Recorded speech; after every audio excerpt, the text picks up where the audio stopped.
Hello guys. So this week we have Valentine's Day coming up, so I thought we could do a project that has to do with that. I'm going to show you guys one thing you might do this week, but it's going to be open to you. If you want to make a Valentine in another way, that's okay too. So we have made paper sculptures in the past, so I know you guys will be great with this. And it's going to end up looking something like this one here, but I think it would be a lot more interesting if we do something to the background part first. So there's a couple of things we could do. If you are using regular printer paper, right, like this, probably just adding some color to that in the background if you want to draw some hearts or things like that on your paper first, before you glue the heart sculpture to it, that would work.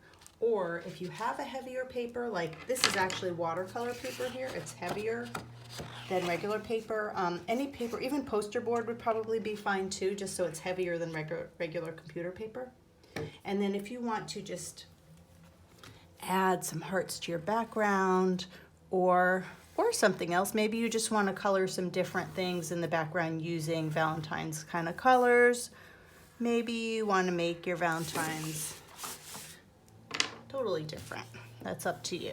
Okay, so I'm just gonna draw a few hearts on my background paper here, and I kind of like them going in different directions, but it's totally up to you. And yellow's maybe not always a Valentine color, but I like it because it's kind of happy. And maybe some dark purple ones too. Oh, and by the way, an easy way to draw a heart, guys, is to do an M shape and add a V on the bottom. That's another way you can do that. Okay, so I just have my hearts here, and then I'm going to use my watercolors. You guys, most of you guys should have one of these at home. And I'm going to just add some color right over the crayon because it's going to work as what we call a resist. It's going to resist the paint and push it away from where the crayon lines are. And I think I'm just going to use this really bright pink. I'm going to use the really bright pink, so I'm going to get it good and wet like we've done before.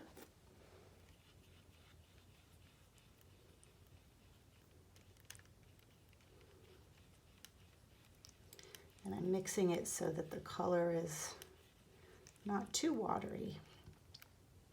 Okay. And then I'm just going to add some paint in different places. So you can do your background part any way you want to do it. You might have to get some more paint again. And I'm just painting kind of over my hearts. Can you see how it resisted the yellow? It didn't go right on top of it. When I painted, the yellow still comes right through.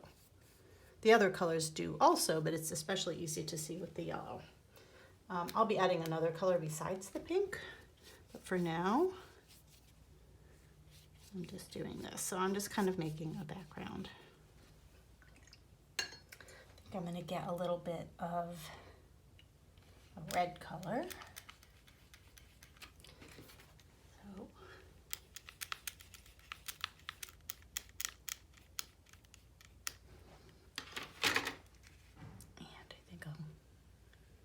Add some red to the inside of some of my hearts.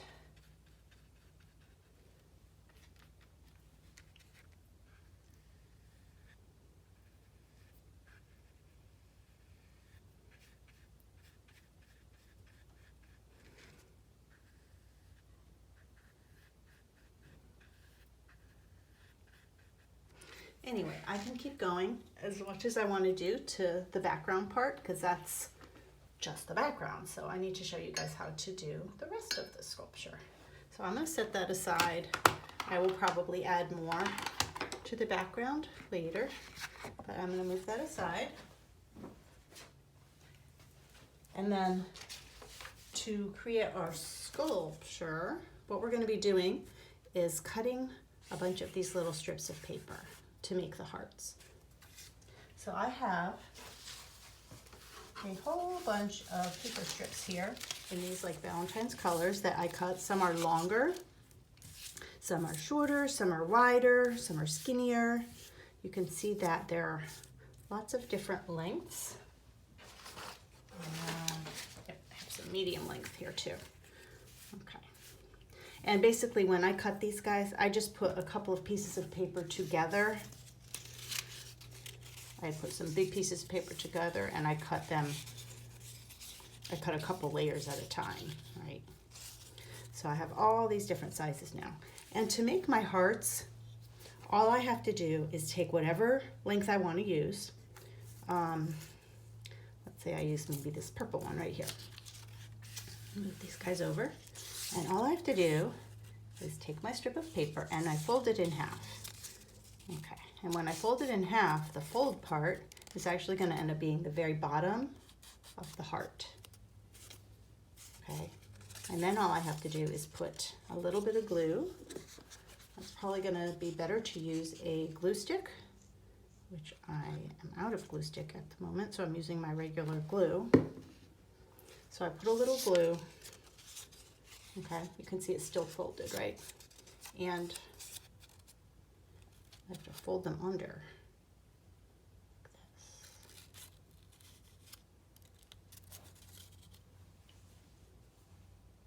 this. You guys see how I did that? You could also use tape if that's what you have. If you're using liquid glue, you're gonna have to hold it for a little bit for it to dry. That's why I think I would like glue stick best. You could use a paper clip. If you have any paper clips at home, put a paper clip there for it to dry too. So it's just gonna take a little while for it to dry. But you will make a bunch of these little hearts and then you can put them together. And it probably looks better if you open it a little.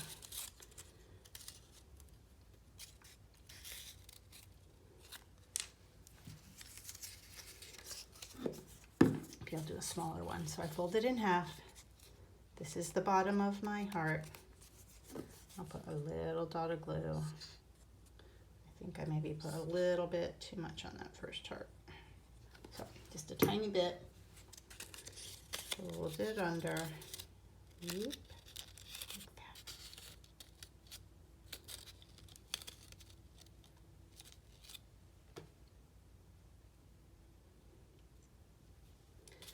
And I'm counting in my mind to about 20 before I put it down because I'm using the regular glue. But again, if you're using glue stick, it will probably stick more quickly, or like I said, you could also use tape. Now, if you do white paper for your hearts, feel free to add some designs to them before you glue them, right? And then once I've made my hearts, I can take my main paper back, my bottom paper, and I can add my sculpture on top by gluing them onto my paper and putting them in different places. Okay, guys? So that is basically how we do that. If you would rather make like Valentine's cards to people or something else, you are free to do that as well. Okay, so this is just one idea. I'll add a few links to some other potential projects. If you want to do those instead, that's okay too. All right, have a great week, guys.